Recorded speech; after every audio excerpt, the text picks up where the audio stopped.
Que vous soyez étudiant ou même déjà en activité dans le cadre de la profession comptable, je suis certain que vous avez déjà entendu parler de la partie double, qui est un système largement répandu de tenue de comptabilité et qui concerne principalement les grandes entreprises. Alors, dans cette vidéo, nous allons voir la différence entre la partie simple de tenue de comptabilité. Et oui, c'est possible de tenir sa comptabilité en partie simple. On verra donc la différence entre la partie simple et la partie double. On verra les avantages et les inconvénients correspondant à chaque système de tenue de comptabilité. C'est parti. Commençons par la comptabilité en partie simple. C'est quoi la comptabilité en partie simple? Eh bien, c'est premièrement une comptabilité simplifiée, une comptabilité qui est moins complexe, dans laquelle on s'intéresse uniquement à un certain type d'opération.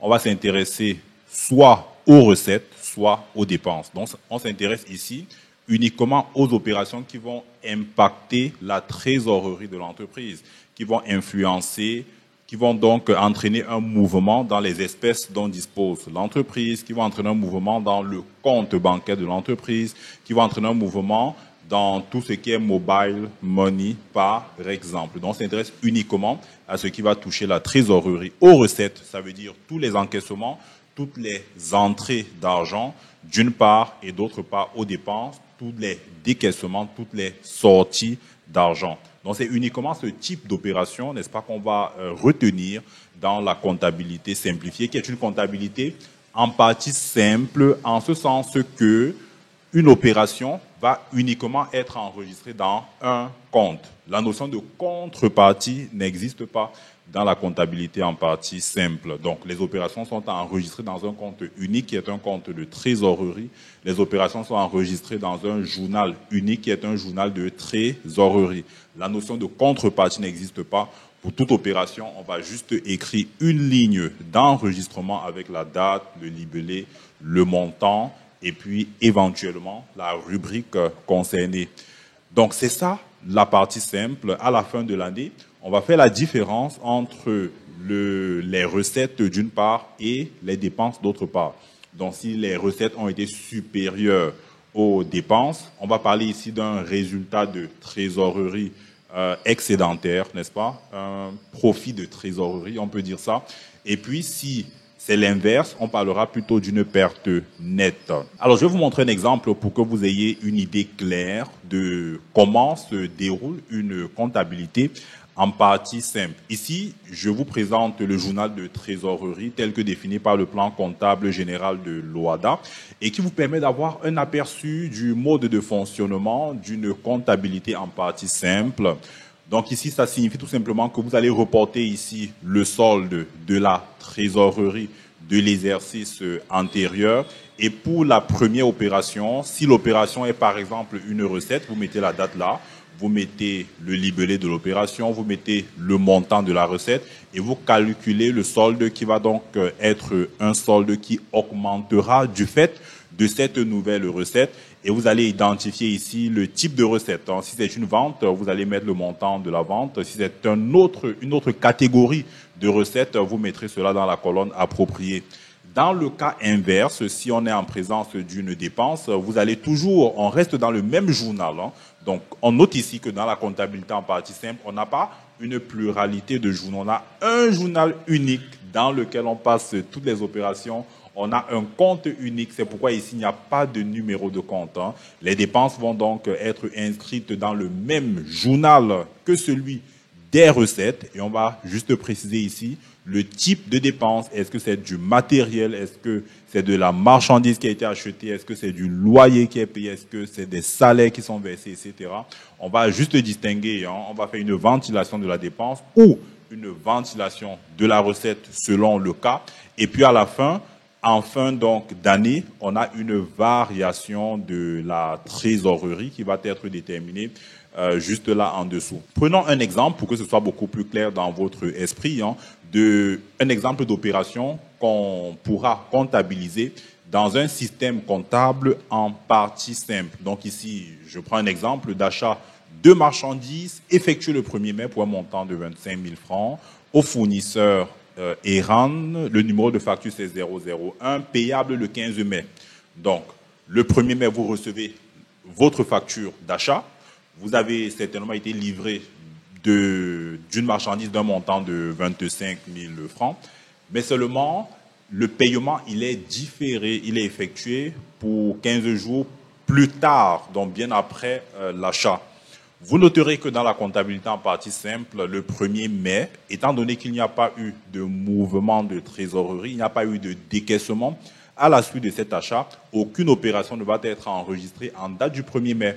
Pourquoi? Parce que dans la comptabilité en partie simple, on s'intéresse uniquement aux recettes et uniquement aux dépenses. Donc, au 1er mai, il n'y a pas eu de décaissement. Par conséquent, on n'enregistrera pas une dépense à cette date-là. On va attendre le 15 mai. Et le 15 mai, la facture est payée par Mobile Money pour le total de 25 000. Qu'est-ce qu'on va faire? Le 15 mai, donc, déjà le 1er mai, on a notre solde à nouveau. On imagine ici qu'on avait un solde de 150 000, n'est-ce pas?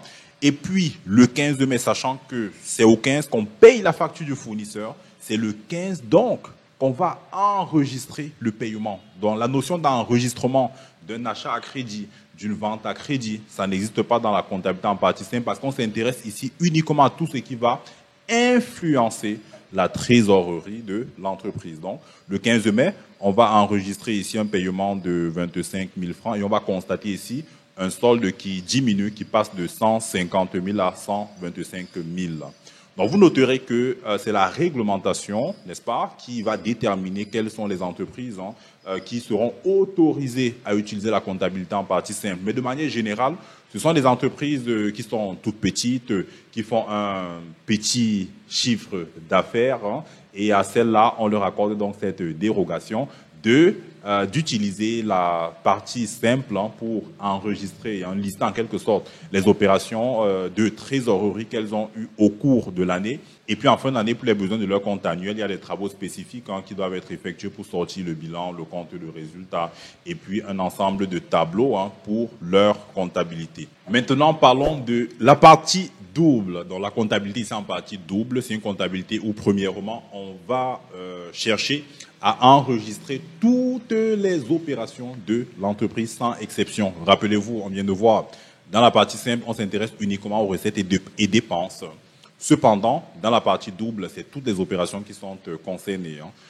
On parle notamment de comptabilité d'engagement. Donc, on ne regarde pas que les opérations de décaissement ou d'encaissement. Donc, tout ce qui va affecter le patrimoine de l'entreprise va donc être pris en compte, y compris les charges calculées, y compris des éléments comme des dotations aux amortissements, des éléments comme des dotations aux provisions. On va devoir comptabiliser des provisions dans la comptabilité en partie double, n'est-ce pas? Les provisions, ce sont des charges qui sont calculées et qui ne vont donc pas se traduire au moment où on passe cette écriture par une sortie de trésorerie. Donc, vu qu'on est dans la comptabilité d'engagement, ça signifie par exemple que si on a effectué un achat à crédit, un achat à un fournisseur, on n'a pas encore payé, on a une dette envers ce dernier, eh bien, on va passer une écriture pour constater ce qu'on doit à ce monsieur, à ce fournisseur, et puis pour constater également la charge que l'entreprise vient de réaliser en achetant la marchandise. Donc, on retient que dans la comptabilité en partie double, ce qui va nous intéresser, c'est toutes les opérations qui vont influencer d'une manière ou d'une autre le patrimoine de l'entreprise. Ça, c'est la première chose. La deuxième chose, dans la comptabilité en partie double, comme son nom l'indique, on parle ici de la partie double, autrement dit d'un double enregistrement. Dans la comptabilité en partie simple, il n'y a pas de contrepartie, mais dans la comptabilité en partie double, il y a toujours une contrepartie. Donc, si tu es débutant dans la comptabilité, retiens que dans la comptabilité en partie double, il y a toujours une contrepartie, quelle que soit l'écriture comptable qu'on va passer. On ne passe jamais une écriture uniquement dans un sens, n'est-ce pas? On va donc devoir, pour chaque opération qu'on va enregistrer, on va débiter un ou plusieurs comptes et en contrepartie, on va créditer un ou plusieurs autres comptes. Et dans la partie double, on va toujours veiller à ce que le total de ce qui est passé au débit soit équivalent au total de ce qui est passé au crédit. C'est ça le principe de la partie double. C'est premièrement prendre en compte toutes les opérations et puis deuxièmement, veiller toujours à un équilibre et au respect, n'est-ce pas, orthodoxe, on peut dire, de l'équilibre entre les débits et puis les crédits.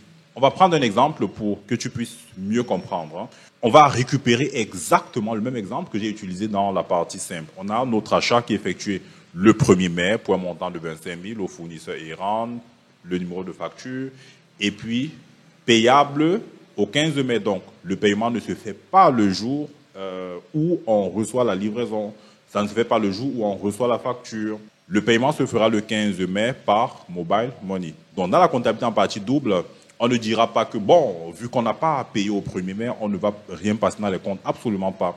Au 1er mai, vu qu'on a une facture, n'est-ce pas, juridiquement, on est déjà redevable envers le fournisseur. Et par conséquent, qu'est-ce qu'on va faire? On va créditer le compte fournisseur pour un montant de 25 000 et en contrepartie, on va débiter le compte d'achat de marchandises.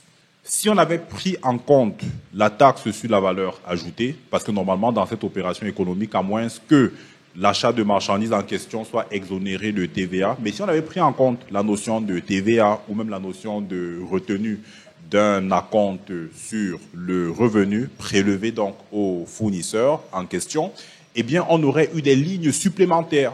On aurait eu, par exemple, à débiter en plus du compte d'achat de marchandises, le compte de TVA.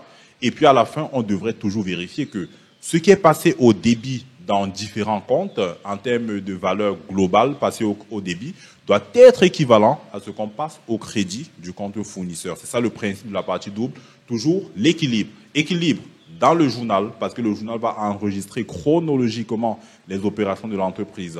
Et dans la partie double, on crée plusieurs journaux. Une entreprise aura par exemple un journal pour les achats, un journal pour la trésorerie. Et même dans la trésorerie, on peut créer plusieurs journaux. Un journal de banque, un journal de caisse, un journal pour les opérations de paye, pour la paye des salariés, un journal pour les immobilisations, etc., etc., etc. Donc, on va spécialiser, on va différencier les opérations en fonction des journaux. Le journal va enregistrer chronologiquement les opérations donc de l'entreprise. Et puis, après ce journal, dans le logiciel qui nous sert à tenir les comptes, dans la partie double, on aura un compte pour chaque type d'opération. Et par la suite, on pourra donc aller dans le grand livre, par exemple, consulter l'ensemble des opérations pour faire des analyses, etc. Et même dans notre balance, la notion d'équilibre sera toujours vérifiée. Donc, équilibre dans le journal, équilibre dans le grand livre, équilibre également dans la balance de vérification. Et c'est ça la partie double, équilibre, équilibre, équilibre entre les débits et les crédits. Donc, au 1er mai, on va constater ici la dette envers le fournisseur. Et puis, le 15 mai, on va constater le paiement. On va donc débiter le compte fournisseur pour annuler la dette, vu qu'on est en train d'effectuer un paiement. Et on va créditer le compte de Mobile Money pour effectuer notre paiement de 25 000 francs. Comme on vient de le voir, on voit qu'il y a des différences entre la partie simple et la partie double. J'ai fait un récap dans ce tableau. La partie simple, adaptée, est généralement prévue par la réglementation pour les entreprises débutantes, pour les entreprises de petite taille. Dans la partie simple, on a un seul journal, le journal de trésorerie. On a un seul compte, le compte de trésorerie. Et puis, c'est une comptabilité qui est accessible à tous. Pas besoin d'avoir suivi une formation poussée en comptabilité. En très peu de temps, on peut rapidement savoir enregistrer les recettes et les dépenses. Ça, c'est pour la comptabilité en partie simple, tandis que pour la comptabilité en partie double, adaptée aux entreprises d'une certaine taille. Ici, on va utiliser plusieurs comptes pour chaque type d'opération, avec toujours une égalité entre les débits et les crédits. Et ça nécessite quand même une formation spécifique. Si on vous recrute dans une grande entreprise, dans les services financiers et comptables, on va attendre de vous que vous ayez au moins une formation initiale en comptabilité, un bac technique, un brevet d'études supérieures ou même un diplôme beaucoup plus avancé, parce que là, ça nécessite une formation poussée pour maîtriser des concepts assez complexes de la comptabilité. Et puis enfin, parlons des avantages et des inconvénients. Dans la comptabilité en partie simple, vous allez rapidement le deviner. L'avantage, c'est la facilité de la mise en œuvre, très facile à mettre en œuvre. Avec Excel, on peut le faire, ouvrir un journal de trésorerie, les recettes, les dépenses, ça c'est facile à faire avec un Excel. Les tableaux annexes, facile à faire avec directement Excel. Donc, pas besoin de logiciel spécifique. Tandis que dans la comptabilité en partie double, les avantages ici, c'est la facilité à détecter les erreurs parce que vous avez un premier compte qui va être débité et puis une contrepartie. Donc, on peut déjà regarder l'équilibre entre les comptes et facilement identifier de potentielles erreurs qui seraient passées. On peut également mener des analyses un peu plus poussées pour comprendre les opérations qui ont été passées dans les comptes, pour calculer des ratios, etc., etc. Donc, c'est vraiment adapté à la production des états financiers. Maintenant, les inconvénients, dans la partie simple, c'est sujet aux erreurs, c'est difficile à utiliser pour produire les comptes annuels de la société, tandis que dans la partie double, on va devoir acheter un logiciel assez coûteux, n'est-ce pas, pour tenir la comptabilité. On a besoin d'avoir des équipes qui sont bien formées. Hein, ça entraîne un coût supplémentaire pour l'entreprise. Merci à toi d'avoir regardé cette vidéo jusqu'à la fin. Alors, si tu as des difficultés avec les débits, les crédits, tu ne sais pas à quel moment débiter un compte, à quel moment le créditer, juste là, il y a cette vidéo que j'ai faite pour t'aider à ne plus confondre le débit et le crédit. Si tu n'es pas abonné à la chaîne, qu'est-ce que tu attends? Abonne-toi à la chaîne, active les notifications pour ne rater aucun contenu pour t'aider à monter en compétences, en compta et sur Excel.